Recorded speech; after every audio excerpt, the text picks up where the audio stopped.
지난 월요일이죠. 지난주 월요일 저녁에 몬트레이에 있는 가나안 연합 감리교회를 심우하던, 그리고 그곳에서 은퇴하시고 얼마 전에 소천하신 고 박선영 목사님의 장례 예배를 다녀왔습니다. 저는 2주 전에 이미 목사님이 돌아가시기 직전에 찾아뵀습니다. 저 혼자만 간 것이 아니라 사모들과 이 지역에서 함께 목회를 했던 동료 선후배 목사님들, 사모님들이 약 20여 명 가까이 마지막 임종을 함께 하기 위해서 목사님을 찾았습니다. 근데 제가 그곳에 가서 목사님과 함께 예배를 드리면서요, 참 은혜를 체험했던 게 뭐냐면, 목사님은 눈도 뜨지 못하시고 이제 온몸에 암이 퍼지신 상태에서 마지막 주님의 부르심을 기다리고 있는 상태였는데, 그 주변에서 우리가 함께 기도와 찬양을 드릴 때 우리 모두가 느꼈던 그 은혜의 체험이었습니다. 저도 그 자리에 있었고, 저도 목사지만 약 20여 명 가까이 그 작은 방 안에서 함께 찬양을 부르는데, 저는 천상의 소리가 따로 없다는 생각이 들었습니다. 만일 제가 그곳에서 마지막 순간을 맞이하고 있다 해도 저는 똑같은 경험을 하지 않았을까라는 생각이 들었습니다. 정말 하나님이 계시구나, 하나님이 나와 함께 하고 있다라는 확신 같은 것들을 그 순간 느낄 수가 있었습니다. 마지막 가는 길, 저희들이 함께 기도와 찬양으로 그분에게 위로와 위안이 되기를 바라는 마음에서 저희가 힘껏 함께 불렀던 기억이 납니다. 근데 그때 목사님이 마지막 온 힘을 다해서 부탁을 한 가지를 했습니다. 저에게 마지막 유언처럼 부탁을 하셨는데, 그것은 뭐였냐면, 본인의 장례 예배 때 모두가 함께 오 해피데이를 불러달라는 거였습니다. 그 시스터 액트인가요? 거기에 보면 오 해피데이 하면서 부르는 아주 신나는 찬양이 있는데, 그 찬양을 꼭 불러달라는 거였습니다. 목사님의 마지막 유언대로 저희는 장례 예배 때 마지막 찬양을 모두가 함께 일어나서 박수치면서요, 오 해피데이를 불렀습니다. 이 천국 가는 길을 저희들은 행복한 날, 그분의 유언대로 그렇게 함께 환송하며 노래를 한 것이었죠. 전 지금까지 여러 장례식을 제가 집례도 하고 참여도 해봤지만, 이처럼 뜻깊은 예배도 참 처음이었다라는 생각이 들 만큼 아주 감동이 가득 찼던 순간이었습니다. 무엇보다 이 다른 예배와 확연히 차이 나는 점이 또 한 가지가 있었는데, 그게 뭐였냐면, 보통 예배 설교를 마치고 나면 가족들이 나와서 감사의 말씀을 전하잖아요. 그런데 그 장례 예배는 그 장례 예배의 감사의 말씀을 누가 전했냐면 본인이 전했다는 겁니다. 본인의 장례 예배를 미리 생각하고요, 본인이 생전에 계실 때 온 유가족들 그리고 함께한 모든 조문객들을 위해서 본인이 감사의 말씀을 동영상으로 만들어 놓으셨던 겁니다. 그래서 예배 말미에 본인의 마지막 유언과 같은 감사의 말씀을 모두가 들을 수가 있었죠. 그때 목사님이 이런 얘기를 하셨습니다. 주 하나님을 만나러 가는 것이 얼마나 기쁜 일인지 모릅니다.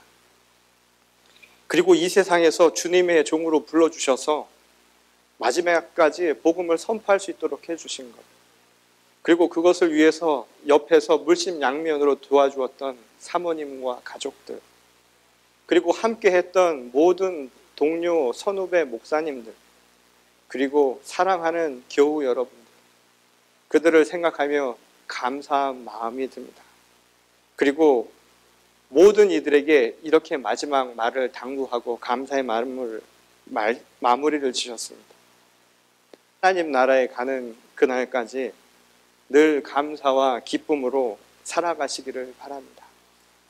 이것이 장례 예배에서 들었던 감사의 마지막 말씀입니다.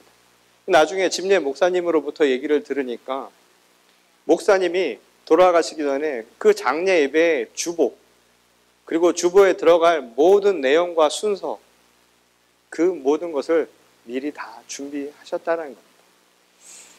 미리 자신의 삶을 예비한다는 것, 그리고 자신의 마지막 가는 길을 준비하면서 이런 이야기를 할 수 있었다는 것. 참 감사하다라는 생각이 들었습니다.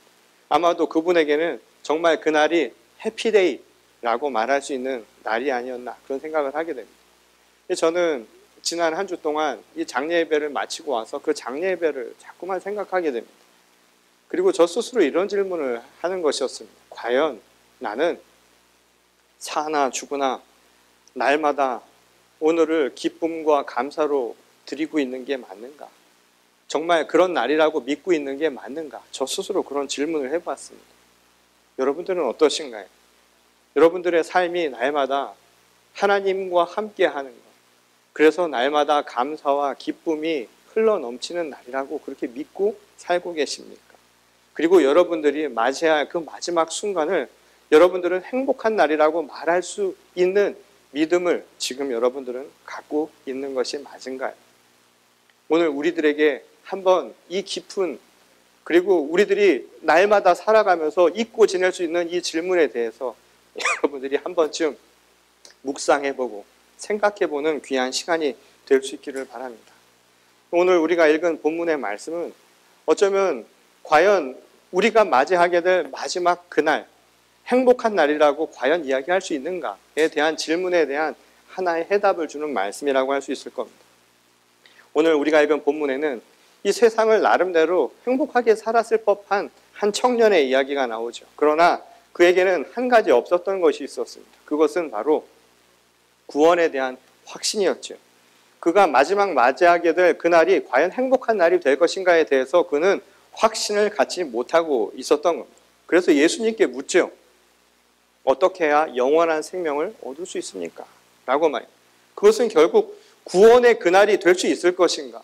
내가 맞이할 그 마지막의 순간이 과연 하나님을 만날 수 있는 그날, 구원의 확신을 가지고 정말 행복한 날이라고 말할 수 있는 그날이 맞는가?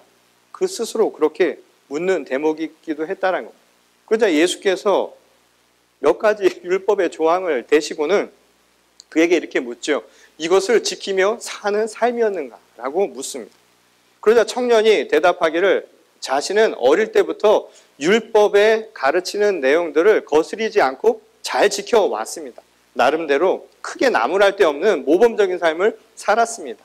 가르침대로 살았고 또 하나님의 말씀인 율법을 따라서 제대로 커왔습니다. 라고 하는 사실을 스스로 이야기를 하게 됩니다. 근데 오늘 우리가 본 또 예수님이 질문하셨던 그 율법의 내용들, 그 계명의 내용들은 이 사실은 10계명을 크게 두 가지로 나눠봤을 때 어느 한편에만 해당되는 말씀이라는 것을 알게 됩니다. 그것을 알 수 있는 아주 대표적인 말씀이 예수님의 말씀이죠. 예수님은 10계명, 구역에서 말하는 율법의 10계명을 딱 두 가지로 요약해서 설명을 하셨습니다. 그것은 무엇이었을까요? 그것은 너의 뜻과 정성을 다해서 하나님을 사랑하라는 것이었고, 다른 하나는 내 몸과 같이 내 이웃을 사랑하라라는 것이었죠. 그러니 하나님의 말씀, 율법이라고 하는 것은 크게 두 가지로 설명이 가능하다는 겁니다. 하나는 바로 하나님을 사랑하는 것, 곧 하나님과의 관계를 설명하는 게 율법의 가장 큰 줄기 중에 하나라는 거예요. 또 다른 한 줄기는 뭐냐 하면 하나님이 만들어 놓으신 피조물들입니다. 곧 인간과 인간 아닌 모든 자연물들을 포함한 모든 피조물들 간의 관계에 대한 윤리적인 율법, 그것이 바로 하나님의 말씀을 크게 두 가지로 나누면 설명할 수 있는 가장 단적인 부분이라는 겁니다. 아주 단순한 것이죠. 하나님과의 관계, 그리고 피조물 간의 관계, 이 두 가지 사항이라는 것을 알 수 있다는 겁니다. 그런데 지금 예수께서 물으셨던 계명들에 대한 것은 후자에 해당되는 거예요. 다시 말해서 모든 것이 피조물들 간의 관계, 사람들 간의 관계, 곧 이 세상을 살아가면서 윤리적인, 우리가 착하게 산다라고 흔히 말하는 것을 지키는 내용들에 관한 것이었다는 겁니다. 그러니 예수께서 물어보신 것도 그렇고 그의 대답도 그렇고 이 모든 것은 하나님과의 관계에 대한 율법이 아니라 세상을 살아가면서 사람이 사람으로서 어떻게 살아가야 하는가에 대한 이야기라고 해도 무방한 대목이었다는 겁니다. 그러니 청년은 그 부분에 대해서는 떳떳하게 이야기를 할 수 있었다는 거예요. 나는 적어도 이 부분에 있어서는 크게 문제 삼을 만한 일을 하지 않고 살았습니다. 그렇게 스스로 자평을 내린 것이었죠. 근데 이것은 오늘 우리가 깊이 생각해 보아야 할 부분 가운데 하나라는 거예요. 흔히 그런 말들이 있죠. 믿음이 없어도 착하게 사는 사람들이 많다고요. 그렇지 않아요? 어떤 사람들은 보면요, 법 없이도 살 사람들이 있잖아요. 말씀 없이도 살 사람들이 세상엔 분명히 있어요. 그리고 우리는 자조적인 이야기도 하지 않습니까? 오히려 교회 다니는 사람들보다 교회 안 다니는 사람들 가운데 더 모범이 될 만한 사람들이 많다라는 이야기를 하지 않습니까? 예? 그게 오늘 우리들이 살아가는 삶에서 보여지는 모습 가운데 하나라는 거예요. 사실 신앙을 이야기할 때 이 두 가지는 그럼에도 불구하고 매우 중요한 부분 가운데 하나라는 거예요. 무슨 말이냐면 하나님과의 관계 속에서 우리가 세상을 살아갈 때 세상 사람들로 보여지는 모습도 여전히 중요한 부분 가운데 하나가 될 수 있다는 겁니다. 신앙의 기준이 된다는 거예요. 우리가 그리스도인으로 살아간다는 것, 하나님의 자녀로 살아간다는 것, 우리가 세상의 빛과 소금으로 살아간다는 것은 어떤 의미일까요?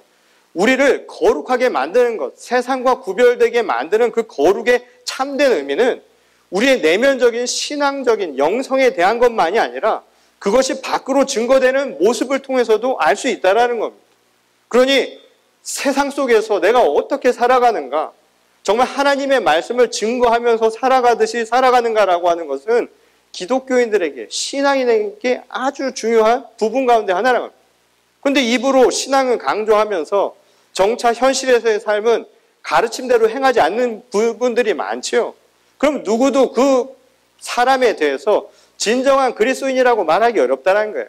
신앙이 온전한 신앙을 갖고 있다라고 말하기 어렵다는 것이죠. 이 많은 교회와 교인들이 세상 사람들로부터 손가락질 받는 것, 비판받는 이유 가운데 하나가 바로 이것 아닙니까? 그런 의미에서 적어도 내가 세상 사람들이 보기에 율법대로 행하면서 살아가는 것에 대해서는 적어도 문제가 없다라고 자평할 수 있는 것, 그 부분만 놓고 본다면 오히려 하나님의 말씀을 믿는다 하면서도 그것을 행하며 살지 못하는 사람들에 비하면 훨씬 나아 보이는 모습이라는 것이죠.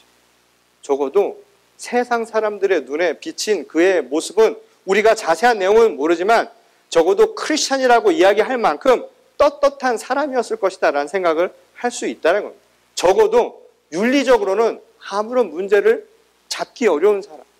우리가 알듯이 바리새파나 이런 사람들이 큰 문제를 가진 사람들이 아니라 적어도 나타나는 삶의 모습들은 인정받는 사람들. 누가 보더라도 장로님 같고 권사님 같고 집사님 같고 교회 다니는 교회 오빠 같고 크리스찬 같은 모습이라고 이야기할 수 있는 사람일 수 있었다라는 것이죠. 그런데 예수께서 이렇게 이야기를 하시는 거예요. 너에게 한 가지 부족한 게 있다고. 그러고 말씀하셨습니다. 부족한 게 무엇이었을까요? 이 이야기는 우리가 이 계명에 두 가지가 있다라는 아주 큰 줄기를 이해하면 무슨 말씀인지 분명 알 수가 있는 대목입니다. 곧 예수께서 한 가지 부족하다라고 하는 것은 어떤 한 행위를 뜻하는 게 아니었다는 거예요. 지금 계명의 두 가지 큰 줄기 중에 하나가 부족하다는 거예요. 지금 그가 나는 제대로 지키고 있다라고 이야기한 것은 곧 피조물 간의 관계를 뜻하는 것이었죠. 그것에서는 문제가 없었다는 겁니다. 근데 예수님은 네가 부족한 것은 그 나머지 것 하나라는 거예요. 그 나머지는 뭐였을까요? 바로 하나님과의 관계에 대한 질문이었다는 거예요. 모든 것의 중심이라 할 수 있는 하나님과의 관계에 대한 질문을 하고 있었다는 겁니다. 그리고 그에게 질문하는 것이 결국 무엇이었을까요? 온전한 신앙을 과연 네가 갖추고 있는가? 라고 하는 것을 그에게 테스트해보는 질문이었다는 것이죠. 이 이야기는 우리가 너무나 잘 아는 대목들을 통해서도 알 수 있죠. 요한일서 4장에 보면 이런 말씀이 나오죠. 이 하나님을 사랑한다 하면서 형제를 사랑하지 않는다. 이것은 거짓 신앙이라 이렇게 성경은 기록하고 있습니다. 이 반대로 하나님에 대한 믿음 없이 세상을 사랑한다라고 말하는 것은 언제나 불완전한 모습일 수밖에 없다라는 거예요. 그 왜냐하면 사람의 감정이나 행위 또는 사람의 의지라고 하는 것도 언제나 변할 수 있기 때문이라는 거예요. 그래서 예수님이 보시는 온전한 신앙은 이 두 가지가 다 되어야 된다는 거예요.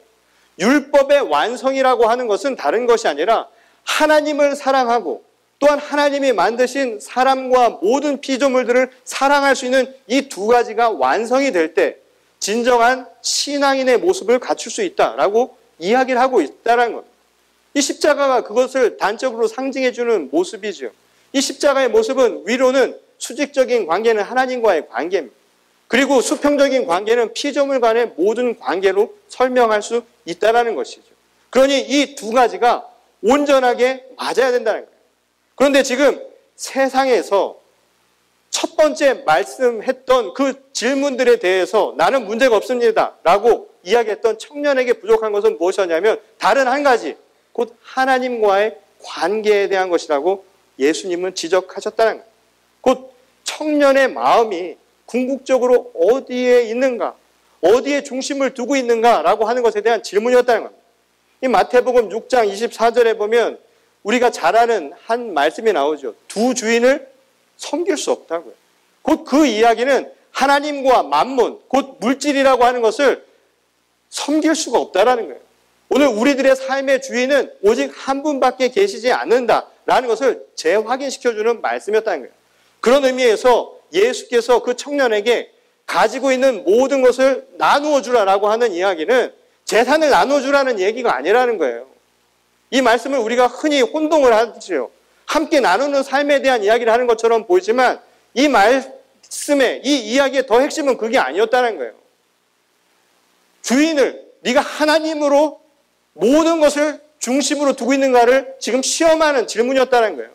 내가 가지고 있는 것을 포기하고 오직 하나님이 주인인가라고 하는 것을 네가 보여줄 수 있겠느냐라는 질문이었다는 것이죠. 지금 두 주인을 섬길 수 있는가? 곧 하나님과의 관계가 온전히 되고 있는가를 지금 질문하는 질문이었다는 겁니다. 그래서 이 말은 우리가 흔히 부자 그리고 가난한 자를 이야기하면서 빈손으로 돌아가라고 청렴한 삶을 살라고 가난을 실천하라고 하는 그 이야기가 아니라는 거예요. 이거는 그 청년에게 당신의 삶의 궁극적인 주인이 누구인가? 정말 하나님이 맞는가? 아니면 내 삶의 주인이 만몬이었는 거예요. 돈이 많은 사람도요, 부자도 하나님 나라 갈 수 있어요. 요한 웨슬레는 돈을 버는 것에 대해서 문제를 삼은 적이 없습니다. 무엇을 이야기했을까요? 돈을 어떻게 쓰느냐에서 나타난다는 거예요. 근데 돈을 어떻게 쓰느냐가 무엇을 이야기해 주는가? 내 삶의 주인이 누군가를 보여준다는 거예요. 돈을 생각하는 사람은 여전히 삶의 주인이 돈이라는 거예요. 그러나 하나님을 생각하는 사람은 그 돈을 쓰는데도 다르게 나타난다는 것이죠. 즉 예수님이 청년에게 질문했던 것은 바로 삶의 궁극적인 주인이 하나님이 맞는가? 율법의 가장 큰 줄기 중에 하나였던 하나님과의 관계를 정말 내가 지키며 살아가고 있는 것이 맞는가라고 하는 질문을 하고 있었다는 겁니다. 오늘날 교회가 점차 교세를 잃어가고 있잖아요. 지금 우리가 생각하는 이런 형태의 교회는 앞으로 한 세기를 보장할 수 없는 그런 상황에 처해져 있습니다. 이미 유럽의 교회는 교회로서의 모습을 잃어버린 지 오래죠. 그래도 그럴 수밖에 없는 것이 오랜 세월 동안 카톨릭이 지배하면서 전통과 권위라고 하는 교회 중심은 결국 현대화되면서 민주화되는 사회 속에서 점차 그 위용을 잃어버릴 수밖에 없게 된 것이었죠. 우리 한국 사람들이 유교를 더 이상 종교라고 보지 않는 것처럼 기독교는 삶에 나타나는 기껏해야 오늘 이야기하는 것처럼 피조물 간의 관계 속에서 어떻게 하면 윤리적으로 살아가는가, 도덕적으로 도움이 되는 말씀으로만 생각하게 되어버린 형국이 되었다는 거죠. 가끔씩 방송을 통해서 굵직굵직한 사회 이슈에 대해서 교황이 나와서 이야기하면 그것을 듣는 것 정도가 이제 유럽 교인들의 모습이 되었다는 겁니다. 청교도의 나라인 미국도요, 이미 성장을 멈춘 지 오래입니다. 이제 점차 미끄러지기 시작했다, 아래로 쇠락하기 시작했다라는 게 대부분 사람들의 정설이죠. 한때 지속적인 성장을 보이던 한국 교회도 마찬가지입니다. 이제 정체기를 지나서 벌써 쇠락기로 접어들었다라고 볼 수 있는 상황이죠. 이 서구 사회에서는 신앙이 이 생활 속에 스며들어서 긍정적인 역할을 하기도 했지만 문제는 주인 없는 껍데기로만 남았다는 거예요. 우리가 율법의 두 가지 축으로 생각해 본다면 하나는 그런 대로 지키며 살았는지는 모르겠지만 다른 하나는 없는 하나님을 잃어버린 상황이 되어버렸다라는 겁니다. 그리고 그 빈자리를 무엇이 차지했느냐? 바로 만몬이 차지하고 있다는 거예요. 우리 주인이 어느새 물질과 같은 그 무언가가 우리 삶의 주인이 되어버린 지 오래가 되었다는 거예요. 그건 한국 교회도 크게 다르지 않다는 거예요. 한국 교회는 더 큰일이죠. 유럽인들이나 미국 사람들은 삶에서 긍정적으로라도 작용하는데 우리는 그것도 안 됐잖아요. 그것도 아닌데 주인으로도 섬기지 못하는 상황들이 교회에서조차 벌어지고 있는 상황이라는 겁니다. 얼마 전 이 세습 문제로 사회적 지탄이 되었던 한국의 한 대형교회가 800억이 넘는 비자금과 2천억대의 부동산을 전국 각지에 매입해 놓았다라는 증거가 언론을 통해서 보도된 바가 있었습니다. 근데 기자와의 인터뷰에서 기자가 이런 질문을 했습니다. 재산을 그토록 많이 가지고 있는 이유가 무엇인가? 그러자 교회 관계자들이 한결같이 대답한 게 만일의 사태를 대비한다는 거예요. 교회가 만일의 사태가 무엇이 있을까요? 교회가 만일의 사태라는 게 과연 무엇이 진정한 사태일까요? 우리가 예비해야 될 게 돈으로 갈 수 있는 것일까요? 2천억이나 그거 해서 뭐 할까요? 800억이나 비자금을 해놓는다는 것 자체가 상식적으로 납득이 되지 않는 상황 아닙니까? 이게 오늘 우리들의 상황 아니냐는 거예요. 왜 이렇게 축적을 해놓느냐는 거예요. 뭐가 두렵느냐는 거예요. 우리가 빈손으로 가는 건 다 아는 것인데 하나님의 나라에 들어갈 때 기쁨과 감사로 오 해피데이 하면서 들어가는 것이 우리 신앙인의 모습이어야 하는 것인데 그날 예비하려고 하는 것이 돈이 되고 부동산이 되어야 한다는 이유가 이게 웬 말이냐라는 것이죠. 그게 과연 교회의 모습이라고 할 수 있을까요? 오늘 예수님이 하신 그 말씀 똑같은 얘기 아닙니까? 지금 가진 재산을 팔아서 모두 나누어 쓰고 오라고 하는 이 이야기를 지금 교회에 하신 것 아닙니까? 그런데 그것을 팔지 못하고 쟁여두고 있는 것, 부자 청년의 모습이 성경에 나오는 비유의 이야기가 아니라 오늘 현실의 이야기가 되어버린 것 아닌가요? 이거 성경에서나 봐야 할 비유의 이야기인데 이 비유의 이야기가 현실 속에서 버젓이 일어나고 있고요. 그것도 10만 명이라는 사람들이 그런 교회를 다닌다는 게 말이나 되느냐 이 말인 거예요. 이게 오늘 우리들의 상황입니다. 우리의 것은 껍데기만 남은 거예요. 보여주는 거는 신앙인처럼 보이는지 모르는데 속은 속대로 썩어버린 상황이 되어버렸다는 겁니다. 과연 이런 상태에서 당신의 주인이 누구냐고요. 당신이 섬기는 그분이 하나님이냐고 물을 때 과연 그렇게 대답할 수 있겠느냐라는 것이죠. 이를 보시면 예수께서는 이런 이야기를 하셨죠. 재산을 가진 자가 하나님의 나라에 들어가는 것은 낙타가 바늘길을 통과하는 것만큼이나 어려운 일이다. 너무나 잘 아는 이야기죠. 근데 이 말씀도 잘 새겨들어야 됩니다. 이게 비유가 말이나 되는 비유입니까? 바늘길이라는 게 눈에도 보이지도 않잖아요. 저는 요즘에 낙타가 아니라 실도 잘 못 넣겠어요. 잘 안 보여가지고. 뭐 실도 잘 안 들어가는데 낙타를 넣는다는 이 이야기를 그래서 잘 이해를 해야 되는 거예요. 비유라는 거예요. 그만큼 어렵다라는 거예요. 그러니 이 말 전체도 다 비유로 이해를 하셔야 돼요. 그럼 재산이 많은 사람, 재산을 가진 자는 다 못 가냐고, 부자는 다 못 가냐고. 그런 의미로 하신 게 아니에요. 부자만 문제가 있다라고 하신 말씀이 아니다 이 말인 거예요. 그럼 여기서 이야기한 재산을 가진 자는 무엇을 의미하는 걸까요? 삶의 주인이 하나님이 아니라 재산인 사람인 거예요. 이거는 양을 얘기하는 게 아니에요. 내 마음인 거야, 마음.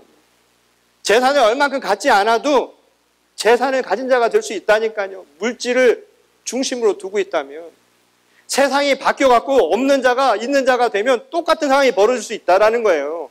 혁명을 해서 될 수 있는 게 결코 아니라는 거야. 일어나야 할 혁명은 바깥에서 일어나는 게 아니라 내 안에서 일어나지 않으면 불가능하다는 거예요.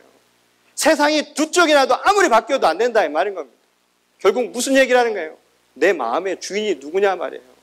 이게 신앙이라는 겁니다.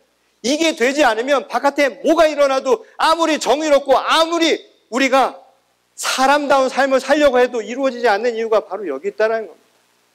하나님이 내 안에 주인이 되어야 한다는 거예요. 그런 의미에서 재산을 가진 자, 이 이야기는 결국 특정한 계층을 의미하는 것이 아니라 물질을 주인으로 믿고 살아가는 우리 모두의 이야기일 수 있다는 거예요. 그런 사람들은 하나님의 나라에 들어가기 어렵다는 거예요. 만몬을 숭배하는 자에게 그날은 행복한 날이 될 수 있겠느냐고요. 아니, 지금 잘 먹고 잘 사는데 가고 싶으세요? 지금만큼 좋은 때가 어디 있어? 편하고 말이죠. 그런 삶을 살아가고 있는 것이 아니라는 거예요. 이게 참 재밌는 비유죠. 왜 하필 낙타라고 했을까? 그 수많은 것들 중에. 근데 낙타는 이 당시, 지금도 그렇지만 중동 지역의 낙타는 뭘로 사용합니까? 낙타는 늘 등에 짐을 지는 거예요. 짐을 지는 동물이 바로 낙타예요. 그래서 이 바늘귀를 들어가기가 어렵다라고 하는데 이 바늘귀가 어디서 나온 말이냐면 이 당시 도성에 성문이 있잖아요. 성문으로 드나드는데 시간이 지나면 도성의 현관문을 닫습니다. 대문을. 그러면 늦게 오는 사람들은 쪽문으로 다녀야 되는데 그 쪽문의 이름이 뭐냐면 바늘귀예요. 낙타가 바늘귀를 왜 못 들어갔을까? 그 쪽문을. 진 게 많아서 못 들어간 거예요. 낙타 위에 많은 걸 지면 안 되니까 그걸 다 내려놓고 어떻게 무릎 꿇고 들어야 되는데 낙타가 무릎 꿇고 어떻게 기어가요? 그래서 들어가기 어렵다는 겁니다. 무거운 짐을 짊어지고 가는 것. 그래서 우리 인생을 비유하는 것이죠. 우리 인생이 낙타 같은 인생이라는 거예요. 예수님 보시기에. 뭘 키웠고 짐을 짊어지는데 그 짐을 짊어지는 게 그렇게 좋다고 생각하면서 짐을 짊어지는 거예요. 뭔가 위에다 쌓으면 쌓을수록 좋은 것 같은데 예수님 보시기에 그거는 바늘귀 같은 저 문을 들어가기에는 불필요한 거라는 거예요. 그래서 예수께서 우리에게 무슨 말씀을 하십니까? 마태복음 11장 28절에서 수고하고 무거운 짐진 자들아 다 내게로 오라고요. 내가 너희를 쉬게 하리라. 그 낙타 같은 인생의 무거운 짐들을 내려놓으면 우리가 그 좁은 그 통로를 지나갈 수 있다는 겁니다. 하나님의 나라를 향해 가는 우리들의 인생의 모습. 낙타 같은 인생은 그 문은 말 그대로 너무 좁은 문처럼 느껴질 거예요. 가기 어려운 문처럼 느껴질 겁니다. 그러나 주님을 믿고 의지하는 이들, 내 삶의 주인은 여전히 하나님 한 분뿐이라는 믿음을 갖고 있는 이들에게 그 문은 지나가는 통로일 뿐이라는 거예요. 그래서 행복하다라고 이야기할 수 있다라는 겁니다. 오 해피데이. 그날을 어떻게 기다릴 수 있을까요? 그 무거운 짐을 내려놓는 겁니다. 그리고 주님이 내 삶의 주인이라는 믿음 속에서 모든 것을 맡길 수 있는 삶을 살아가는 것. 낙타 같은 인생이지만 그 짐을 내려놓으시고 내 알을 통해서 쉼을 얻으라는 주님의 말씀대로 사시기 바랍니다. 영어의 식당이 영어로 레스토랑이죠. 레스토랑의 어원이 rest라는 말에서 나왔습니다. rest, 쉼이죠. 주님이 와서 쉬라고 하는 곳. 오늘 이곳이 레스토랑인 거 아셨어요? 밑에 내려가서 밥 먹는 레스토랑이 아니라 오늘 이곳에서 생명의 말씀을 먹는 진짜 영의 식당입니다. 오늘 여러분들은 열린 식당에 오신 줄 믿으시기 바랍니다. 오늘 이 열린 식당에서 우리가 받아가야 할 것은 다른 것이 아니라 낙타 인생 같은 우리 무거운 짐을 내려놓고 하나님의 말씀을 먹고 영원한 쉼. 그래서 오늘이 오 해피데이, 기쁨과 감사와 찬양이 흘러넘치는 기쁨의 하루가 될 수 있기를 바랍니다. 이제 여러분들이 저 문을 향해 나가실 겁니다. 그 문이 세상이 아무리 좁고 우리를 아무리 힘들게 만들지라도 그 짐을 내려놓고 나가는 여러분들에게는 그저 단지 지나가는 축복의 통로가 될 줄 믿습니다. 세상을 향해 나갈 때 무거운 짐 다 내려놓으시고 날마다 하나님 안에서 기쁨과 소망과 그래서 오 해피데이가 우리의 입술로 날마다 고백되는 축복의 날들이 될 수 있기를 주님의 이름으로 간절히 축원합니다. 우리 다 같이 기도하시겠습니다. 하나님 감사합니다. 낙타 같은 인생이지만 주님을 의지하며 주님만 고백하며 살기를 원합니다. 하나님 오늘 이 자리에 나온 성도들 가운데는 참 큰 무거운 짐을 지고 온 사람들도 있습니다. 세상을 살아가면서 삶의 무거운 짐들, 때로는 그것이 내가 원해서 졌던 짐이기도 했고, 때로는 세상이 나를 요구해서 나도 모르게 억지로 졌던 짐도 있었습니다. 낙타같이 그저 묵묵히 가는 것이 인생의 미덕이라고만 알고 살았던 우리에게 하나님은 참 쉼을 주셨습니다. 수고하고 무거운 짐진 자들아, 다 내게로 오라. 오늘 그래서 다 내려놓고 주님 앞에 옵니다. 우리의 무거운 짐도 다 내려놓고 갑니다. 마음에 상처가 있는, 또 마음에 떨림이 있는 짐을 안고 온 사람들, 삶의 무거운 숙제를 가지고 온 사람들, 육신이 아파서 고통받는 사람들, 사람들 간의 관계가 어려워서 힘들어서 찾아온 사람들, 앞으로의 비전이 참 알 수가 없어서 힘이 들어서 찾아온 사람들, 어린아이로부터 노년에 이르는 모든 이들이 낙타 같은 인생을 살면서 가져온 짐들입니다. 다 내려놓기를 원합니다. 그리고 지금까지 잘 살았으니 하나님 잘 산 우리들 칭찬해 주신 것처럼 이제 그 칭찬에 머물지 말고 우리의 마음의 주인을 하나님께로 향해서 하나님을 의지하며 살아가게 하여 주시옵소서. 비록 내 손에 가진 것 없고 내 마음에 든든히 채울 것 없고 내세울 것 없고 또 무언가 앞에 기다리며 채워둘 것 없어도 오늘 우리가 가는 삶의 기쁨이 오직 하나님 한 분뿐으로, 오직 하나님만이 내게 기쁨의 제목이 된다는 사실에 오늘 힘을 얻고 돌아가게 하여 주시옵소서. 오늘 기도하는 모든 자들, 간구하는 자들마다 이제 세상을 향해 나갈 때 하나님 쪽문처럼 굽혀나가지 말게 하시고 하나님을 믿는 믿음으로 어깨를 펴고 대담하게 담담하게 세상을 향해 맞서서 나가게 하여 주시옵소서. 이번 한 주도 주 안에서 승리하며 살아갈 수 있도록 하나님께서 한 사람 한 사람을 붙들어 주시고 영육간의 강건함으로 채워주실 줄 믿사오며 거룩하신 우리 주 예수 그리스도의 이름으로 간절히 기도드렸습니다. 아멘.